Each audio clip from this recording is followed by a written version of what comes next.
আমার ভাইয়েরা বলুন, কিয়ামতের ময়দানে আমাদের অবস্থা কি হবেন? যখন কিয়ামতের কঠিন মুহূর্তে, আমার কমলিওয়ালা নবী বলেন, যখন কিয়ামতের কঠিন মুহূর্তে মানুষের মাথা দেখে ঘাম পড়তে পড়তে ঘামের সমুদ্রে কারো টাকনু গিরা, কারো নলা পর্যন্ত, কারো সিনা পর্যন্ত, কারো ঠোঁট পর্যন্ত, কারো চোখ পর্যন্ত, এমনকি অনেককে ঘামের সমুদ্রে ডুবতে থাকবে।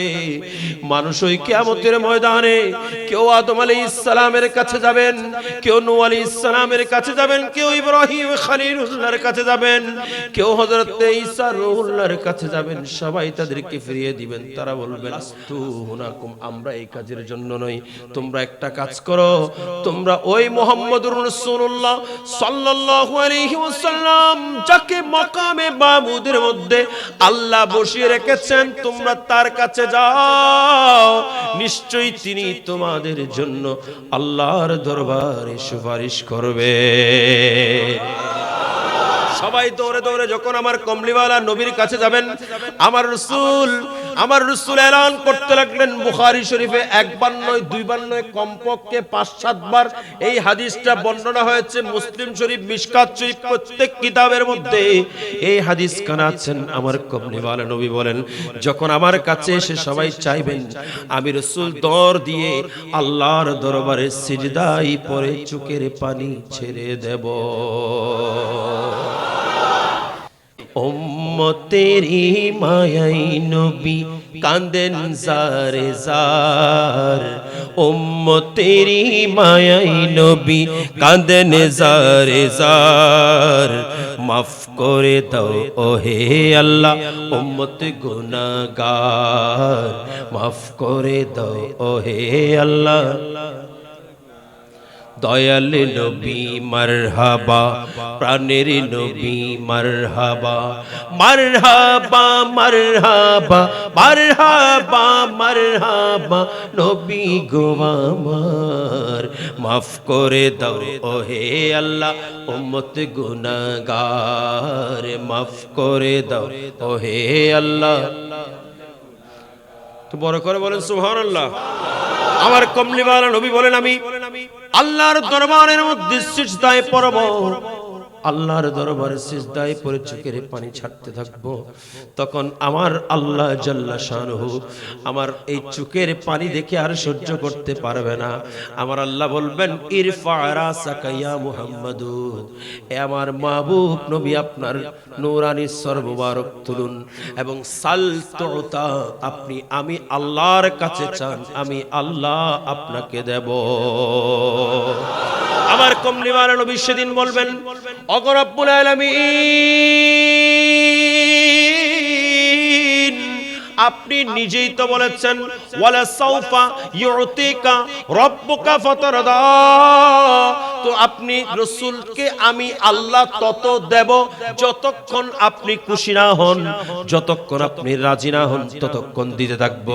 আজকে এই মাশরের ময়দানে আপনার কাছে আমি আর কিছু চাই না, আপনার কাছে আমি আমার গুনাহগার উম্মতগুলো ভিক্ষা চাচ্ছি।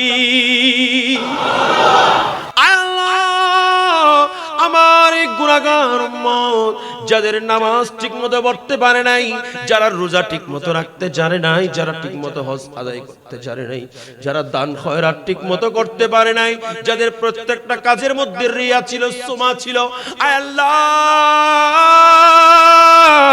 তোমার কাছে আমি ফরিয়াদ করছি, আল্লাহ তুমি আমার উম্মতগুলো ক্ষমা করে দাও। সেদিন মাশরের ময়দানে বাবা বাবা বললে কোনো কাজ হবে না, সেদিন মাশরের ময়দানে দাদা দাদা বললে কোনো কাজ, নেতা বললে কোনো কাজ হবে না।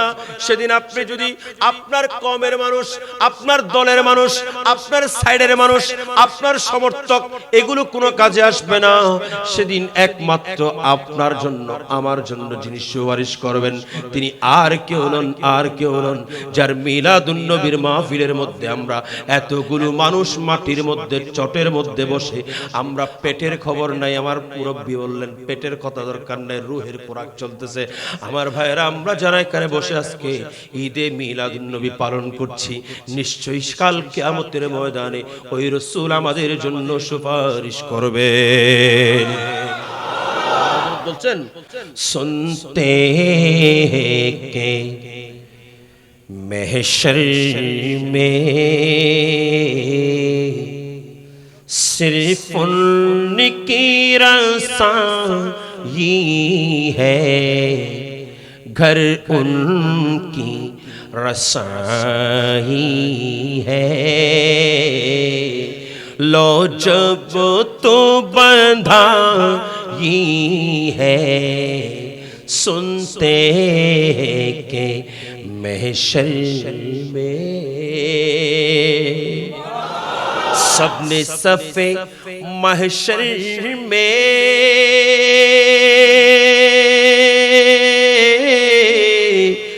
ललकार दिया हमको ललकार दिया हमको ऐ बेकस के आका